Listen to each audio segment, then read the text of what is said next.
Praise the Lord. The best wishes to you and your family members in the name of God. దేవుని నామమునకు మహిమ కలుగును గాక. దేవుని నామం పేరట మీకును మీ కుటుంబ సభ్యులందరికీ శుభాభివందనములు. ఈరోజు దేవుని వాగ్దానం. Today God's promise. తన్ను తాను హెచ్చించుకొనువాడు తగ్గింపబడును, తన్ను తాను తగ్గించుకొనువాడు హెచ్చింపబడును. మత్తయి సువార్త 23వ అధ్యాయం 12వ వచనం. For whoever exalted himself will be humbled, and whoever humbles himself will be exalted. The book of Matthew chapter 23 verses 12.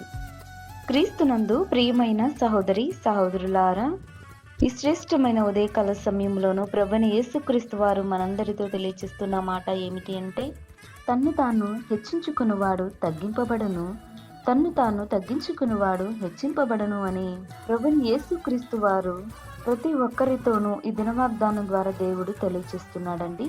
చూడండి ప్రియులారా, పరిసయ్యులు వేషధారుల వలె తమ ఇష్టానుసారంగా జీవించడం, తమకు తామే హెచ్చించుకొని గర్వముగాను మాట్లాడుతూ జీవిస్తూ ఉన్నారు. మరి ఎవరైతే తనను తాను తగ్గించుకొని ప్రతి విషయములోనూ వారి యొక్క పరిస్థితిని బట్టి గాని వారు తమకు తాను తగ్గించుకొని జీవిస్తూ ఉంటారు, అటువంటి వారు దేవుని దృష్టిలో హెచ్చింపబడతారండి. వారు ఆశీర్వాదకరంగా వారి జీవితం మారుతుంది అని ప్రభువైన యేసుక్రీస్తు వారు తెలియజేస్తున్నాడండి. ఈ లోకంలో కూడా మనుషులు అదే రీతిగా జీవిస్తున్నారు. వేషధారుల వలె తమకున్నటువంటి ధనాన్ని బట్టి, ఆస్తిని బట్టి, అంతస్తును బట్టి గర్వించుకోవడం, గర్వంతో కూడిన మాటలు అని హెచ్చించుకొని బ్రతుకుతూ ఉన్నారు. కానీ వారు తప్పకుండా తగ్గించబడతారండి.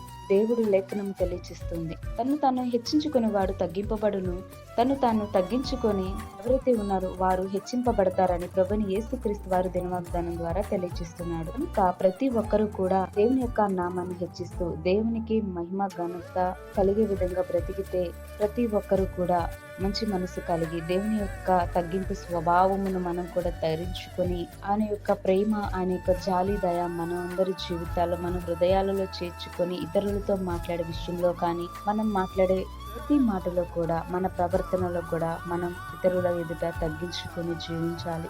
అలా ఏం కాకుండా హెచ్చించబడుతూ మాకు అవి ఉన్నాయి ఇవి ఉన్నాయని గొప్పలు చెప్పుకోవడం వంటివి చేస్తూ ఉంటారండి. తప్పకుండా వారి స్థాయి అనేది తగ్గిపోతుంది. అంటే వారి యొక్క స్థాయి అనేది తగ్గుతూ ఉంటుందని దేవుడు తెలియజేస్తున్నాడు. కనుకనే ఎవరు గర్వించకండి, మనకున్నంతలో మనం జీవించుదాం. దేవుడు మనకి ఇచ్చినటువంటి ఆయుష్ని బట్టి, దేవుడు మనకి ఇచ్చినటువంటి ఆరోగ్యమును బట్టి, దేవుడు మనలందరినీ ఈ శ్రేష్టమైన ఉదయకాలంలోనికి నడిపించినందుకు దేవునికి కృతజ్ఞతాస్తుతులను చెల్లిస్తూ దేవుని ఎదుట అతిశయించే కృప మనం పొందుకొని మనం తగ్గింపు స్వభావం కలిగి దేవుని నామాన్ని హెచ్చిస్తూ మనమంతా దేవుని యొక్క నామాన్ని కనపరుచుకునే వారముగా ఉండుముగాక. ప్రార్థన. మహోన్నతుడ, సర్వాధికారి, సర్వసృష్టికి అధికారకర్తమైన మా గొప్ప తండ్రి, నీకు వందనాలు, స్తుతులు, స్తోత్రాలు ప్రభువా.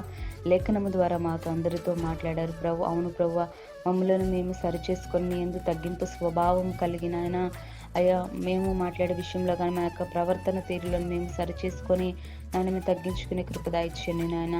ఇదిగో ప్రభు, లేఖనం తెలియజేస్తుంది అయ్యా, ఎవరైతే తగ్గించుకొని ఉంటారో వారు హెచ్చింపబడతారని, హెచ్చించబడిన వారు తగ్గింపబడతారని మాతో మాట్లాడారు ప్రభువా. మేమంతా ప్రభువా నీ యందు దీన మనస్కులై మమ్మలను మేము తగ్గించుకొనొచ్చు నీ నామాన్ని హెచ్చించే వ్యక్తులుగా మేమంతా ఉండి ఈ లోకంలో జీవిస్తున్న ప్రతి ఒక్కరి హృదయాన్ని మార్చి నీ తట్టు తిరిగేలా సహాయం దయచేయండి. కేవలం నీ నామాన్ని బట్టి మీ అతిశయం పొందుకోవాలని కోరుకుంటూ నజరేయుడైన యేసుక్రీస్తు నామమున వినయంగా వేడుకొంచున్నాను తండ్రి, ఆమేన్.